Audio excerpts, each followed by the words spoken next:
I'm Nikita Gill. I'm a poet, and we all went through a bit of a hellish time. And in the hellish time, I wrote a book of hopeful poems called "Where Hope Comes From," and I kind of, yeah, I'll just start. I'm not very good at talking when I'm talking outside poetry, so I'll just start. So this poem is called "Reminders to Hold On To in Despair." 1. Even at your loneliest, there is someone in this world feeling exactly what you are. There is comfort in this, if you let it in. 2. When you find yourself empty of love, remember that you are 70% water. Who do you carry all these lakes and oceans in you for, if not to nourish yourself, your own thirst? 3. There are still people who love you, even if you cannot see them right now. 4. If you must learn to practice something in this time, let it be mercy towards yourself. 5. Survival is ugly on most days. The thing is, you survived. That is all that matters. 6. When time feels strange and non-existent, remember that we learn so much about ourselves in the silence. For if we truly listen, we can hear our ancestors' voices in the crackle of the stars. 7. You are not weak in sickness. You are fighting harder than you ever have before, and this makes you a warrior. 8. What we do not know can fill up 100 libraries. But here is what we do know.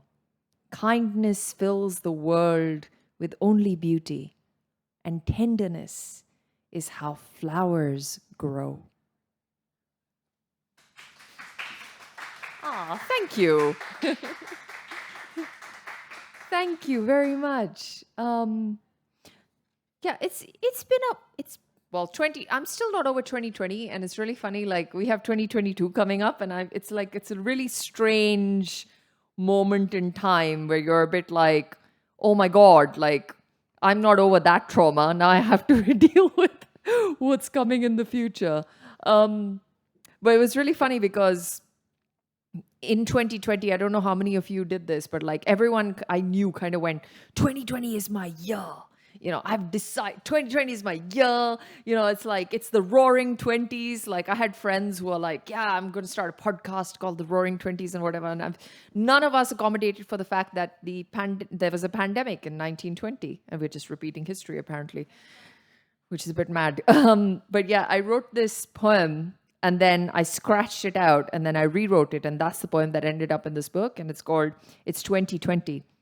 And everyone I know is on the verge of a breakdown or has broken down or has felt more tragedies than the cosmos truly intends for a person to feel.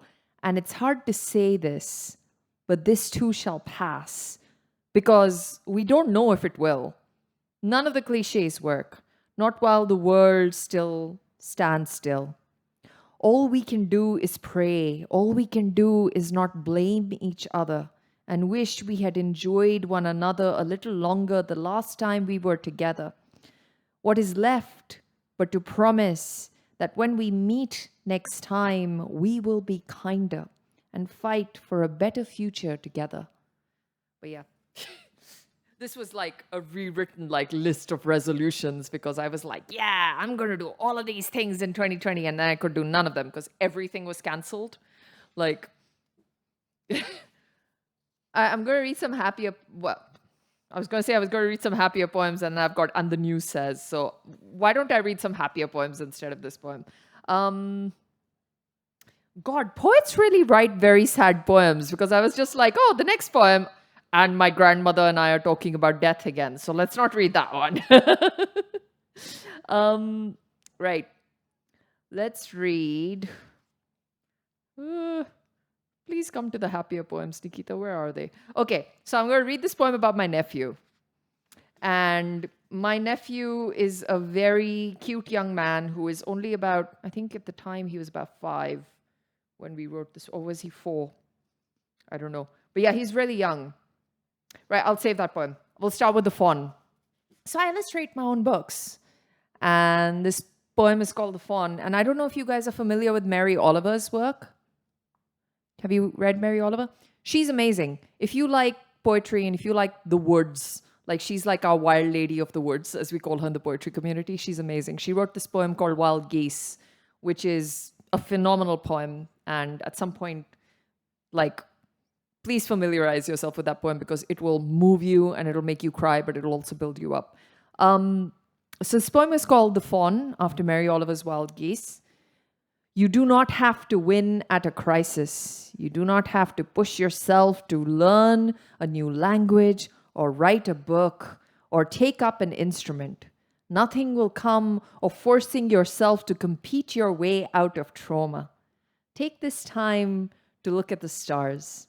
Take this time to look at how the sky still holds the clouds that are the shape of hope, how the dawn begins at the tips of dewy grass. For this is where the horizon begins. Somewhere the dappled fawn raises her head to watch the sunrise over her meadow. Somewhere else, monarch butterflies begin their long migration, knowing many of them will not make it home. Remember that you do not need to earn your right to the precious minutes you have on this planet. They are already yours, like the fawn and the butterflies own theirs. The universe beckons you to enjoy this life. It has given you through a heart that beats to the rhythm of its very own cosmic song. Thank you. Thank you. So I don't know if any of you have like dogs or cats. Does anyone have like dogs? Yeah, amazing. Well, I have like a poem about dogs and I have a poem about cats in here because like when you're like kind of locked away at home, that's all you have, right? Like you have your pets, you have your garden, you have like... So there's this poem about dogs in here because for some reason every book I write now has a poem about dogs, but okay. So it's called A Lesson on Love. My dog and I do not speak the same language, yet every day she tells me, I trust you to know when I need to go for a walk. I will let you hold me when you need to, and I will ask you for love when I need it. On the days you are sick, I will lie beside you. I will look for you in rooms when you are not here, and I will greet you with so much joy when you come home. I will guard you when you sleep. I will wag my tail and let you know that everything will be okay on your bad days. And I know that you will do the same on mine. And from this, I learn that my dog and I actually do speak the same language. After all, the universe is an ancient, kindly thing. It gave love as a mother tongue to every living being. Thank you. You know, small audiences is where it's at, really, let's be honest, because small. So this one's a bit bittersweet today because like I've had a big fight with my mom, and this is a poem about my mom, and it's like this. It's one of those things as well. Like, you know, you end up fighting with a parent and inevitably you will read a poem about that parent at like your set. And then you're like, maybe I should make up with them. But this is a poem called Good Blood. And it goes something like this. My mother never says goodbye. Instead, she says, be kind. And by this, she means sometimes pay for someone's coffee behind you in line. When a small boy drops his bag of oranges on the train, help him pick them up. Hold the door open for the old lady with a walking stick and offer the tired nurse your seat on the underground. And by this she means say thank you a little bit more. Give smiles away for free, even if you get none back or they may not be seen because of your mask. Let the person behind you in line go first. Buy lunch for someone without a home who you see on the street. Grab the thing off the top shelf for someone who's struggling to reach. And by this she means we must strive to give little joys to each other's spirits now, little compassions in a life that is hard for us all somehow. If it is hate that divides us, then perhaps this is where we rake our fingers through the dirt of these borders between us and how we build these sacred bonds again. When my mother says be kind, she means there is so much bad blood between us all. Leave some good blood instead. Oh man.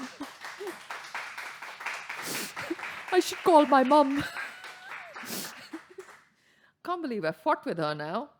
She gives really good advice.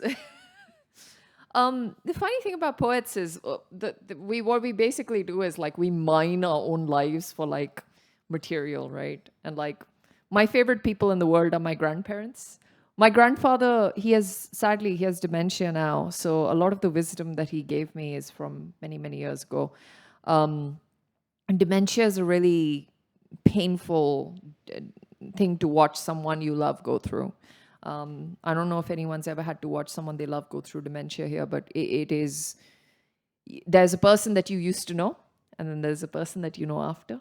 And this poem is actually about the person I knew before it hit him.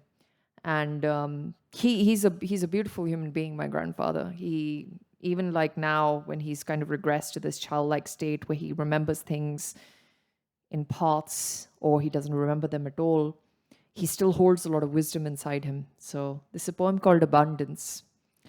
My grandfather, with his bronzed hands full of dark soil from planting dahlias, tells me to focus on the bounty we have been given. A sky so wide and full that it carries every color of blue and pink and orange you can imagine. And a sun that warms us from our head to our toes and gives us reason sometimes to say, beautiful weather today. And a moon so gentle that she even wins the stormy seas over and gives us a beauty to gaze at to the arms of our lovers. And a planet of such abundance that it gives us so much nourishment, shade in the form of trees, flowers that glow radiant for our eyes to see. So do not despair at all your faults. There is still happiness to be had here, no matter how small. An example, my grandfather says, while looking at my grandmother as she cooks, is that with just a good heart and some tenderness, you too can have a love that lasts lifetimes. Thank you. Thank you. Oh, hello, new people.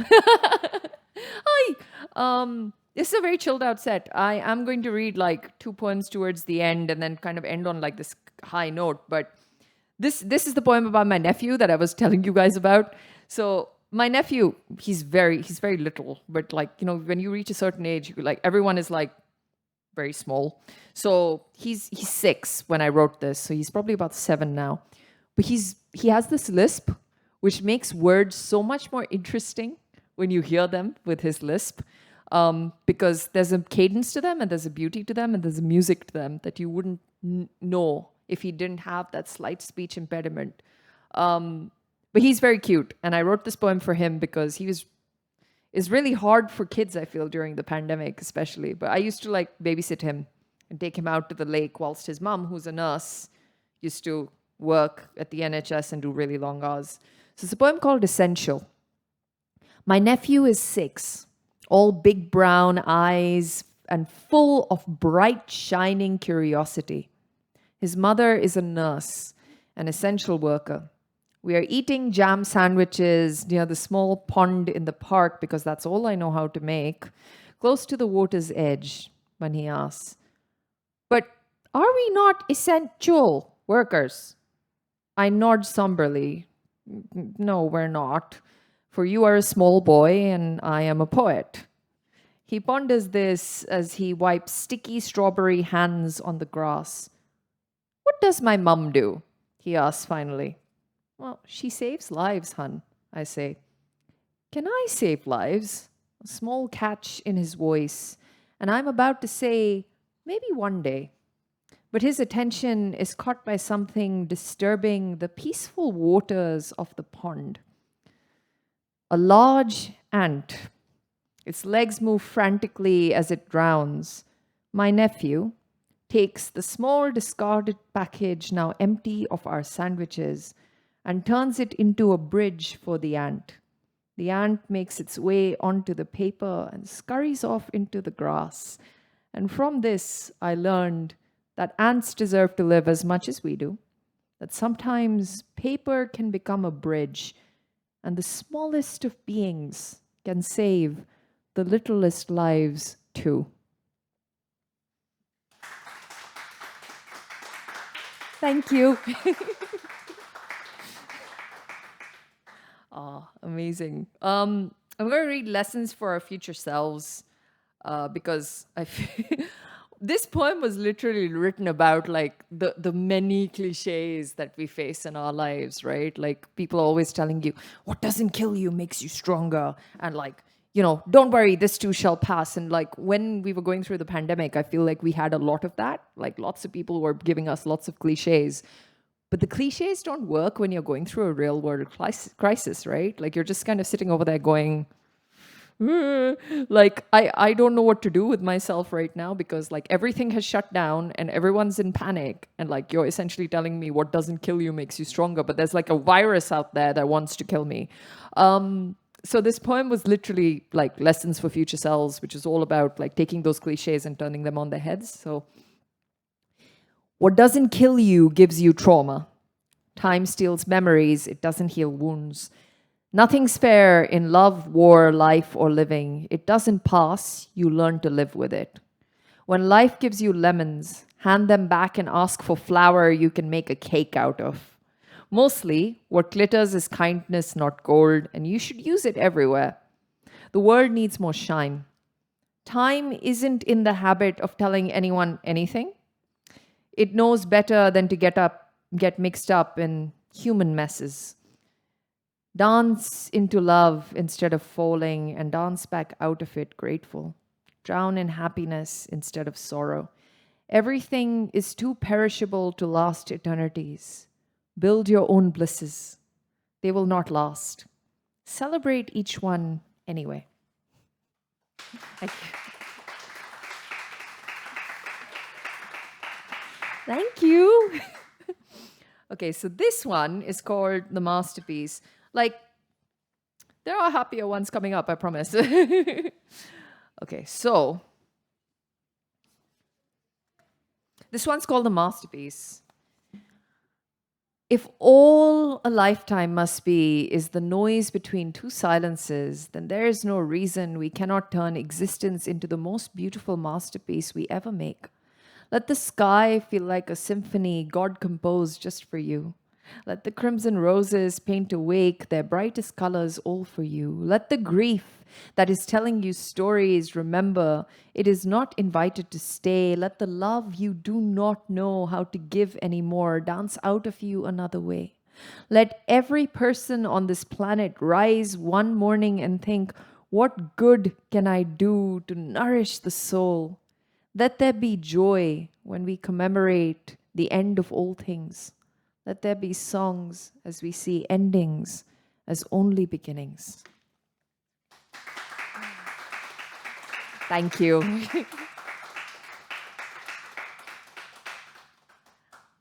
I'm going to read. So this is really funny. So one of the things that is happening with my work, which I never thought would happen with my work, is like kids are having to study it in school. And I say having to because every now and then I'll get like a message from like a schoolboy saying, stop writing. I'm really annoyed at this. Like, why are you writing these things I have to study, right? And it's always a schoolboy. And I find it really funny because then we engage in a conversation and like we end up making each other laugh and everything is fine. And they're like, oh, you're cool, man. Actually, you're cool, man. And I'm like, yeah, I know you're having to study my poems in school, but I really am not a dead thing, as you like to call me. So it's always really interesting. So this poem was called Hymn for the Future. And it's a really short poem. And this was one of the poems that like one of these kids messaged me going, why are you writing? And I'm like, it's literally like a 10-line poem, like chill. I am not like, at least I'm not Shakespeare, right? At least you can understand what I'm saying, right? So, but anyway, so hymn for the future. May you always know pain as temporary and laughter better. May the universe bless you with the perseverance to try harder. May you build a kinder history than the ruins that you were given. May the greatest gift you receive be more than just a life, but a life where the air is safer, a life so full of love and joy that it is worth living.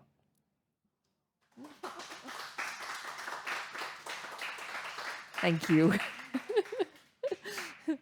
See, it wasn't such a bad poem. I don't know what he was complaining about. I was like, do you want to study Shakespeare instead? He's like, no.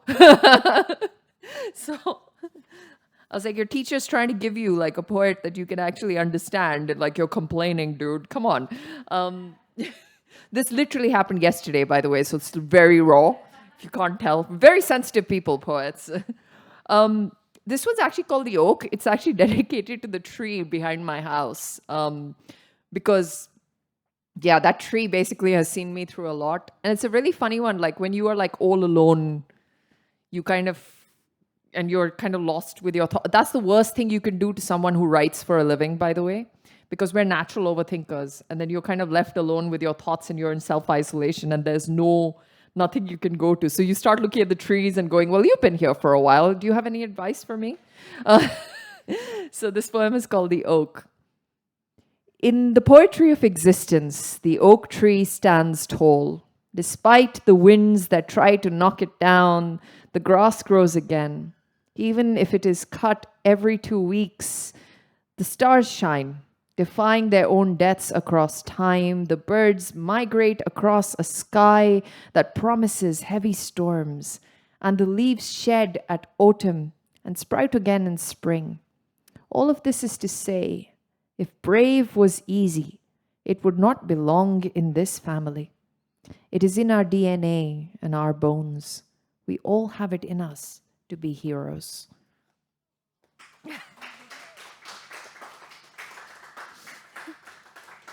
I'm actually reaching the end of the book now.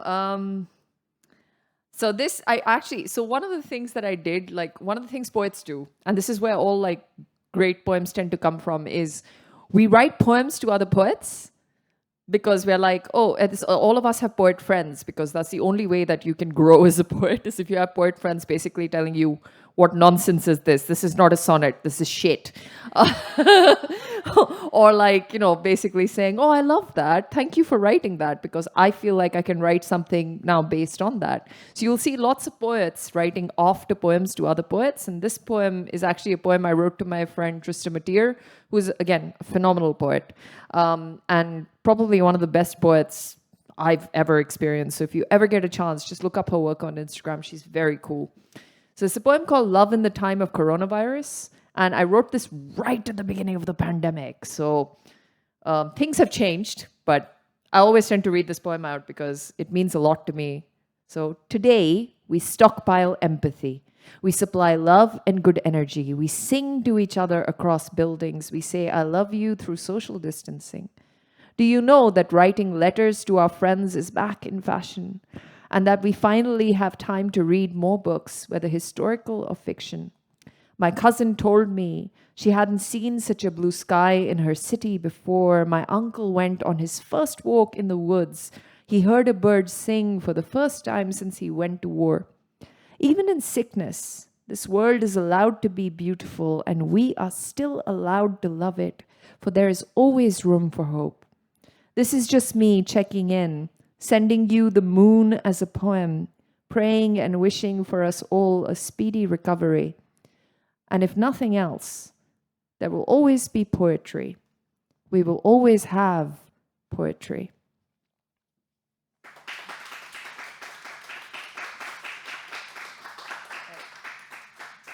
Thank you so much. And thank you for coming in and watching me. I'm going to go to the last 3 poems of my set.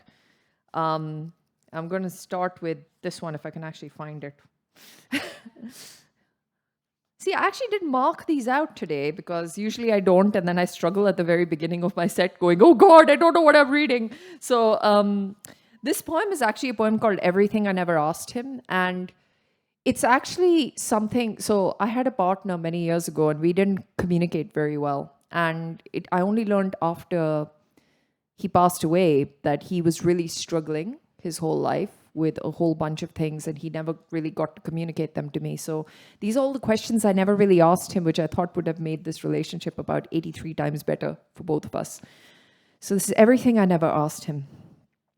How often do you tell your mother that you love her? How often has your father held you and let you cry? Did you ever love a soul you always knew would never love you back? Did you ever love a man fiercely enough to hold him close yet not name him brother? Can you speak of the first girl who broke your heart without calling her something cruel too? Can your heart ever heal from the things you will never tell me were done to you? Is there a worship inside you that calls to the forgotten forgiveness in you? Is there a sacred you wish someone else understood? A sweeter language you wish someone else knew too?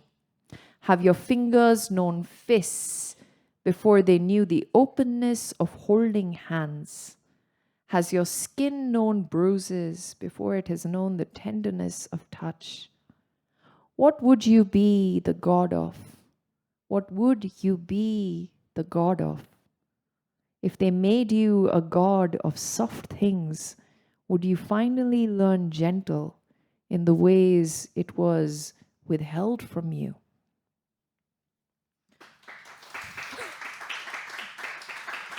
Thank you.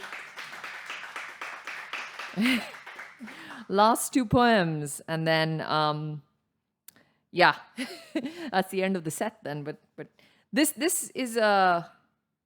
So I'm Indian.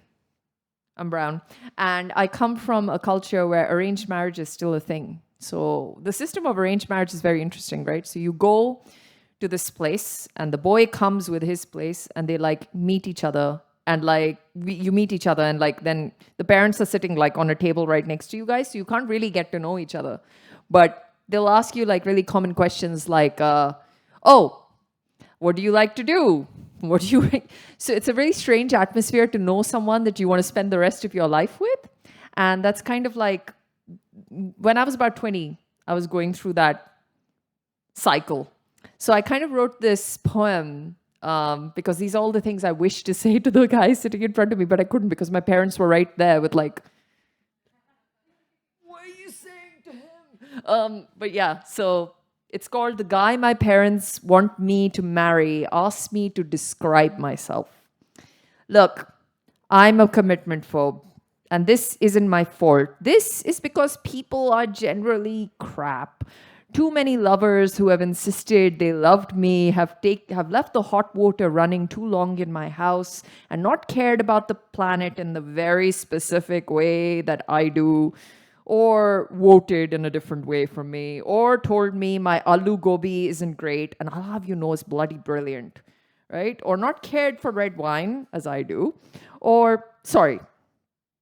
What I'm trying to say is, don't worry. I'm not due to fall in love till 2024 anyway. My tarot cards and the Pandit told me so. I mean, if you believe in that sort of thing. I mean, it's not wild that I check my horoscope every morning, is it? Or that I know I'm a Gemini sun, Aries moon, Capricorn rising. And if the day is going to be bad for any of those three signs, I carried red jasper in my right pocket for anxiety and an amethyst in my bra to dispel bad luck. None of this is weird. I know because my tarot cards told me so. But really, the best way to get to know me is not to read the poetry. Don't follow me on Instagram. And for God's sakes, definitely don't visit my Twitter. You see, women like me, we are made from a different kind of mud. We watch our mothers wear silence instead of mouths for so long, followed religions that told them that women are always smaller than the men in their lives. We didn't have a choice but to grow these repressed voices into howls in our bellies, let them swell and tumble out as jagged opinions. We built skyscrapers instead of castles, read Audre Lorde instead of William Wordsworth, bell hooks instead of Mahatma Gandhi, sharpened our own bones into knife points just in case we needed to weaponize our bodies, and it doesn't stop there. You see, those are the better parts. You see, hiding pain as courage is what all good wolves do. I have named harsh hands home. I have stumbled after women who could not decide if I was an experiment or a forever. I have been a scarlet woman's for so long, I cannot even remember his name, just the red letter he left on my mind. You need a cast iron stomach to digest me, which is to say that I don't think there is anyone in this world who can survive me, which is to say, sometimes you need to leave wild things just the way you found them, alone.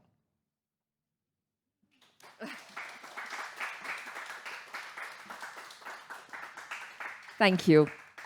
This is actually the last poem, and then, whoa! Jesus.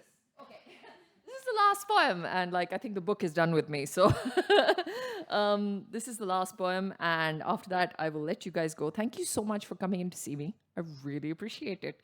So this is 93% Stardust. It is an extremely short poem, and I always read out this poem at the end of my sets because this is a really special poem. This is the poem that made me go viral and made my first publishing contract come to me, but also just in general.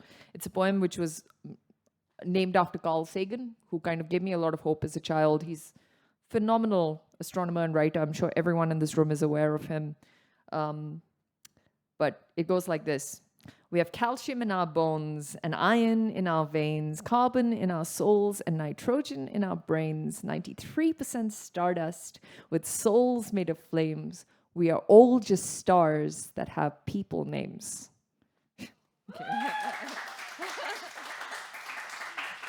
Thank you. Thank you so much for coming and watching me. I really appreciate it. Thank you.